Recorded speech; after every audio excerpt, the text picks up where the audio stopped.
Aguero promised to cut himself a mohawk if Manchester City loses to Real Madrid in the Champions League.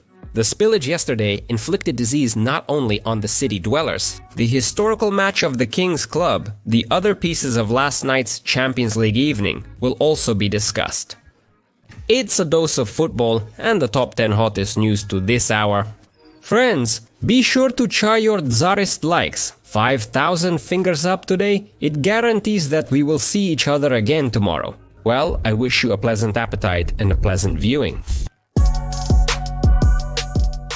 Randall Colo Muani broke out of Paris and immediately started scoring in Juventus. In 3 matches in the Zebra State, he has 5 goals, and he distinguished himself every time he came out onto the field, including in the mouth of Naples. The Frenchman opened up so quickly in Turin that the leadership of Zebra, as journalist Nicolas Kira told, is already thinking about how to keep Randall in their squad. Colo Muani absolutely does not want to return to Paris, where Luis Enrique is holding him against his will. So the player himself agrees to the contract without any problems. The Parisian is absolutely not needed. This deal simplifies, but you have to negotiate. The Prince bought him for 90 million euros and wants to recoup at least half the amount. The funniest thing about this whole story is that Colo Muani is far from a dream for Thiago Motta, who hopes that the forward will be discharged and help his partners out of the penalty box. Kasani Colo Muani's share in the center of the field, and on his half, is 39%. Even Dusan Vlahovic, who also doesn't suit Motta. And this is despite the fact that in matches involving Colo Muani, the old Senora sat very low. Here, of course, it should be noted that Vlahovic gained experience playing at Motta and began to spend more time with partners, often taking defenders away from them, giving access to space. In general, Juve bosses started thinking too early about how to buy Colo Muani out. Yes, despite the goals, Randall doesn't fit into the team's style, precisely because he didn't let up. In recent matches, the Torino couldn't fully control the ball and combine effectively. Randall still needs to adapt to Motta's tactics, but potentially he still fits in better than Vlahovic. Trivially, because he is more technically savvy. The trial continues over the scandalous case of footballer Jennifer Hermoso and former president of the Spanish Football Federation, Luis Rubiales. Hermoso claims that Rubiales forcibly kissed her, which caused her much suffering. Hermoso's national team partner testified in court. The Barcelona footballer and 2-time Ballon d'Or winner stated that Jennifer was distressed and crying from torment on her way from the World Cup. Hermoso's brother also maintains the same viewpoint. However, it turned out that Rubiales apparently did not commit any acts of violence.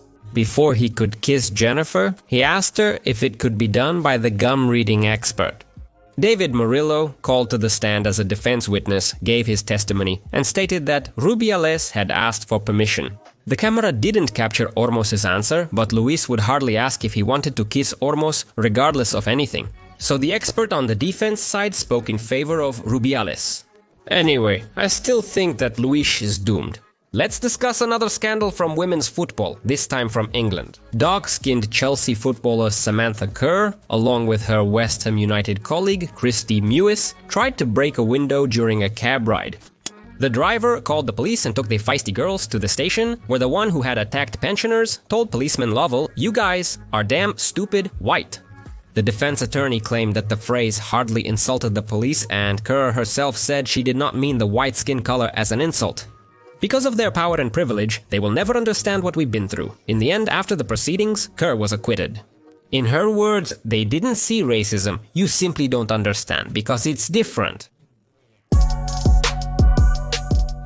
Alexander Kifrin stated that Union of European Football Associations will not host the Champions League final in Saudi Arabia or anywhere else. The Champions League, a European tournament, should be held in Europe. However, even under Kifrin, Union of European Football Associations considered hosting the final in the United States of America. According to the publication, and the Association of European Clubs have started exclusive negotiations with an American agency regarding the global commercial rights to Europe's male club competitions, for a period from 27 to 33 years. Before this, worked for 30 years with. This company is responsible for all the key features of the NK, from the Star Ball to the famous hymn. Relevant Sports belongs to billionaire and Miami Dolphins owner Stephen Ross. The American has long dreamed of hosting the European Cups in the United States of America. The source suggests Ross is close to finalizing the deal, and it may not just be about the finals. In team marketing, of course, they are unhappy. Yes, they can no longer do anything. Judging by everything, the epochs are coming to an end. The rights to the anthem and ball belong to Tim, I. After the Champions League deal, they are deprived of traditional attributes. Fans will certainly be outraged. The recent minor changes to the anthem already sparked an uproar. What if all the brand features are completely changed? Anyway, what do the bigwigs care about what the common folks want? As always, the main thing is that Americans are offering a lot of money. Once a fitting offer arrives, it's promptly re-evaluated. This has happened before. Remember, in the fight against the Super League, the main argument was centuries-old traditions and calculations for modest clubs. But the Super League will also pay them as well as invite small clubs into the tournament. They thought about several divisions not for nothing, but it's not about that. Xavier Tebas explained how the new Champions League format has impacted smaller teams. The gap between participating and non-participating clubs will widen even more. And the payments from television rights associated with the Champions League have decreased. In the Netherlands and Belgium, they fell by 20%. In Italy, considering inflation, they also fell in Germany with England. A increased his income. Here she is taking care of the clubs. Paris Saint-Germain has bought up so many wingers that it could now afford to keep Xavi Kvaratskhelia on the bench in the Champions League matches. But Luis Enrique has enough playing time for all, using wingers not only in their usual positions but also as 10s or even 9s. However, from a soccer intelligence point of view, he mostly has not the top players. Xavi has a great experience and understanding of the game. As for Bradley Barkley and Lady Zerdu, they are sharp, fast, enduring, technical, on the verge of fantastic, especially Dew. But sometimes he can't catch up on how to open up, where to run and where to pass in soccer. Enrique, that Luis is really struggling. And surely that's why he asked to buy Vicha Barkalaya, felt the competition and immediately got involved. But still, it's just a matter of time when the left flank will inevitably switch to the Georgian. Barkalay has a chance to change the club's script. According to reports, Barcelona is planning to strengthen the left flank of the attack and therefore offers Passaja a deal with renting Barkley with the right to buy. The Catalans just need not the most expensive alternative to Rafinha, and it will be easier to negotiate for Barkley than for Marcus Rashford, especially if the Englishman plays for Aston Villa. I'm not even talking about Nick Williams, and since Barca really wants Bradley, then Passaja has reasons to look for a new winger. The publication with a link to the authoritative journalist Sasha Tavalieri writes that the Princes returned to the idea with Vinicius' transfer, and Vini's representatives have already conducted unofficial negotiations with the Parisians. Rumors about a departure to Saudi Arabia, refusal to extend the contract with Real Madrid. And now all this speaks to the fact that the Brazilian is somehow unhappy in Spain and wants to change the scenery. The passenger will pay more than Real, but at the same time he will have the opportunity to play in Europe, gain status, and compete for the Golden Ball. That is, this is an intermediary option between Saudi Arabia and Madrid. I won't be surprised if the Lion chooses it. Jude Bellingham admires Zinedine Zidane, and the Englishman occasionally very strongly resembles Zizou, especially when he is allowed to spend more time on the team's attacks, which doesn't happen so often because someone has to work. Zamba, Vinicius and Valverde are machines, but not entirely. As a player, I really like Bellingham University. A technician, a workhorse, a physically strong leader, and also a rat catcher. But Jude's on-field behavior, even at Borussia Dortmund, he criticized the referees during matches. Accused Felix Zweier, the referee, of sometimes being involved in lobbies. But a footballer cannot talk about this during or after a match. Last season, Jude collided with referee Jesus Gil Manzano during the match against Valencia and also grossly insulted referee José Luis Munuera Montero during the game against Espanyol. This season, he sent off referee Slavko Vincic during the Milan match. Despite this, Jude fails to learn from his mistakes, rudely sending off the linesman in the match against Athletic Bilbao. I won't quote, YouTube won't allow it. The technical committee of judges is already looking into the matter, and Bellingham faces a prolonged disqualification. If, of course, everyone acts according to the rules. Remember, Javier Mascherano was banned for 3 matches for swearing at the referee, but then the defender said it looking at the ground and the referee didn't even see the incident. Lewandowski was suspended for 3 games for picking his nose. Just a hint that the judge is acting high-handedly. Logically, they should punish Bellingham much more severely. But the pressure from Real Madrid on the judges can make itself known. I won't be surprised if they completely forget about this story or get off with a 2-match ban. There's no point in dwelling too much on Chelsea's brilliant transfer policy. You well know without me that the Blues' purchases can often be described as cringy more than anything. How can a club recruit 3 tons of goalkeepers and let them go in the framework of Roberto Sanchez? He contributed a lot this season despite previous mistakes and injuries. Just a reminder that he lost the competition in Brighton and Chelsea signed him as the second choice to Czech, but now he's playing in the main squad of the Blues. João Felix's transfer to Atletico is quite a meme. Upon the Portuguese's arrival, it was evident he should stay with the club. But no, the Blues decided to sign him for the second time, now as a regular starter, for 52 million euros. Sure, he became a bargaining chip in the deal for Gallagher, but so what? That didn't stop him from being a burden. How much did he contribute to the club in half a season? They straightforwardly lent him to Milan. There, João told me he feels good, he would like to stay if it's possible. My idol has always been Kaká. I hope to make history like him. Just the very same thing he said at Atletico, Chelsea and Barcelona. And where he's shown in full force, not just right after the transfer. Felix claimed Inter's interest, but preferred Milan. Inter's chief Giuseppe Morotto has denied the Portuguese's statement. I trust him over João, since Inter avoids dubious deals to protect its budget. Chelsea can only hope that João will spend half a season in Milan at a worthy level and convince Arsenal to buy him. The Blues persist in the market, heavily investing in young talent. Chelsea bought 16-year-old Dastan Satpaev from Kairat for 430 million euros. The Blues have signed an up-and-coming 16-year-old. Seems like this big talent didn't come cheap, becoming the most expensive sale in the history of Kazakh football. By the way, correct me in the comments if I mispronounce his surname, or even his first name for that matter. Vinicius drove everyone crazy in Real Madrid's locker room. His recent behavior has been raising more questions among the team. While they previously excused his outbursts as emotional instability, now it's just irritating. After a cup match with Leganes, Vinicius demonstratively left the stadium, not even exchanging a few words with his teammates. He was angered not by his own game, but by Luka Modric's criticism. The captain sharply criticized the Brazilian's laziness on the field, and it hurt him much more than any missed ball.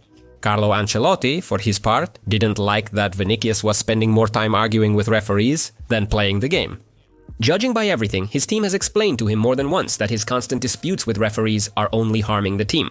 But it's of no use, he keeps doing it. In the Espanyol game, Vinicius had a dispute with his teammates, upset that Dani Ceballos frequently initiated attacks through the right flank instead of the left, where Vinicius awaited the ball. Furious, he confronted Ancelotti during the match, demanding to know why the Spaniard wasn't passing to him.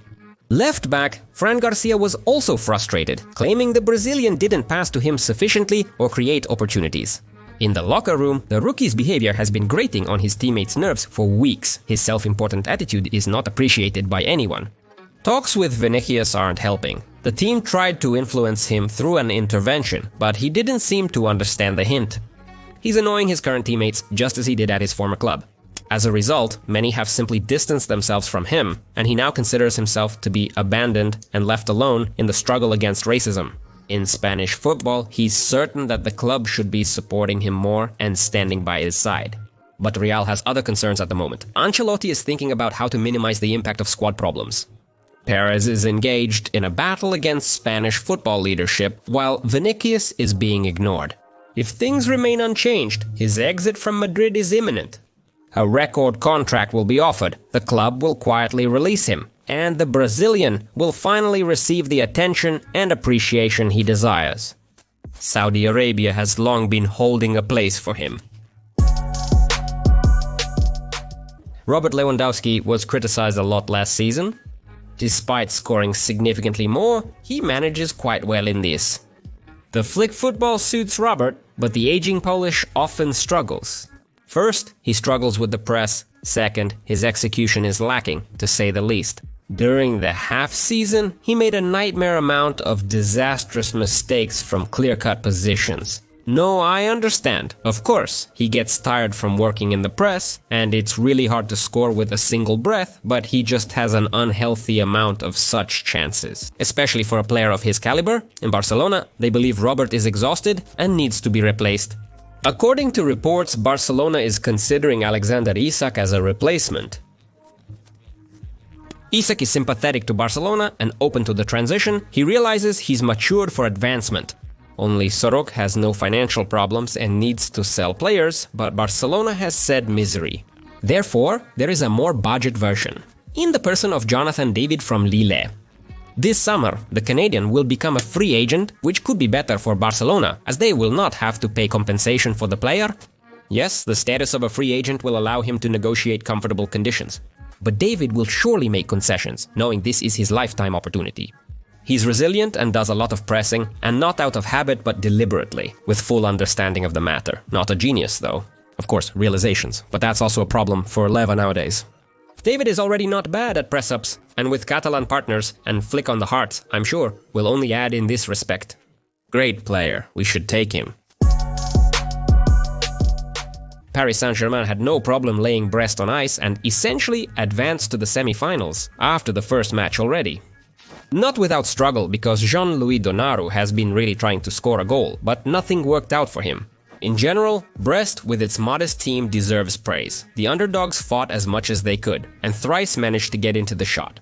Considering that Brest has not defeated Paris Saint-Germain for 40 years, it's a notable achievement, but what to do against such a Dembele?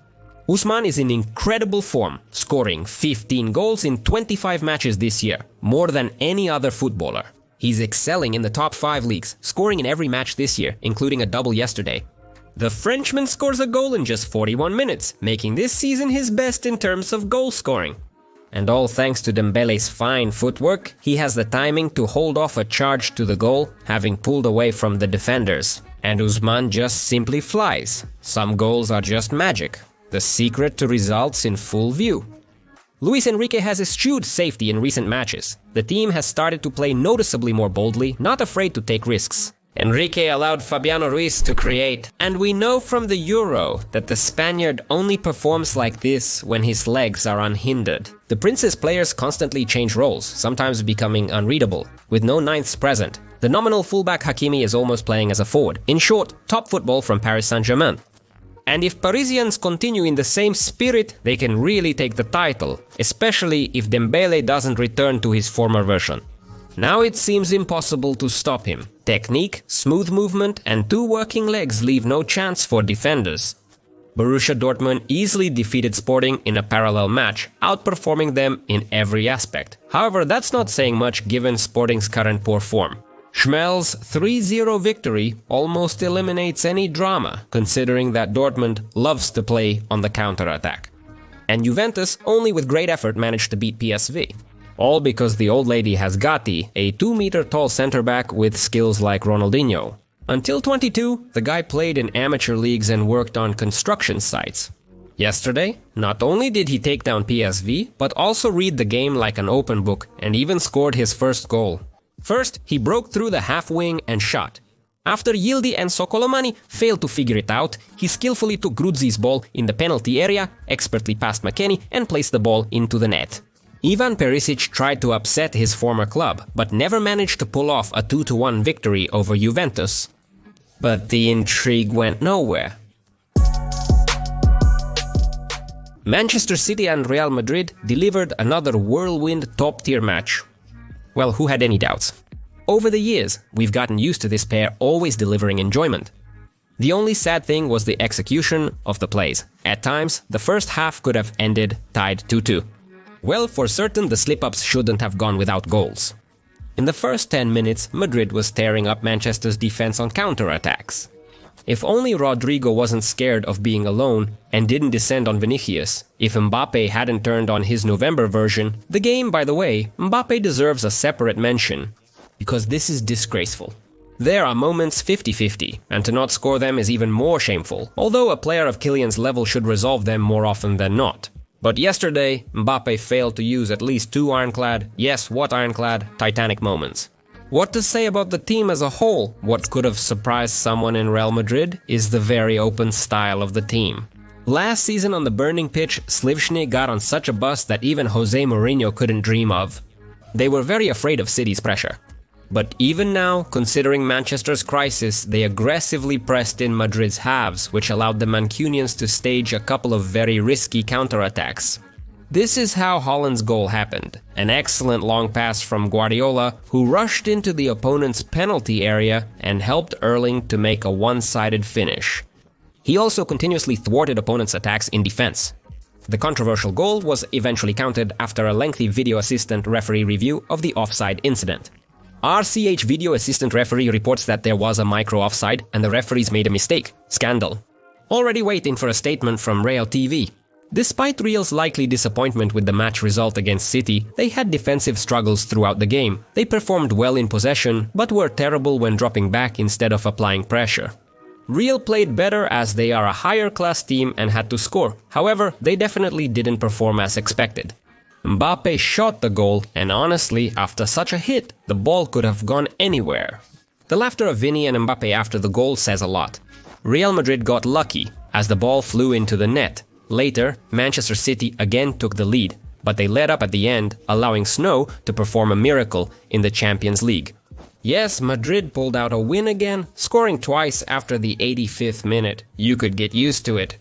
But I'm still in shock for Manchester City's terrible game. Poor Aguero's geniuses. Before the game, he promised to cut them off if City loses. The only question is whether they are big enough for the Argentine to keep his promise. And that's all for today. Thanks for watching and for subscribing to the channel. My name is KirillCast. And this was your daily dose of soccer. Peace to your house and to Johannes, friends.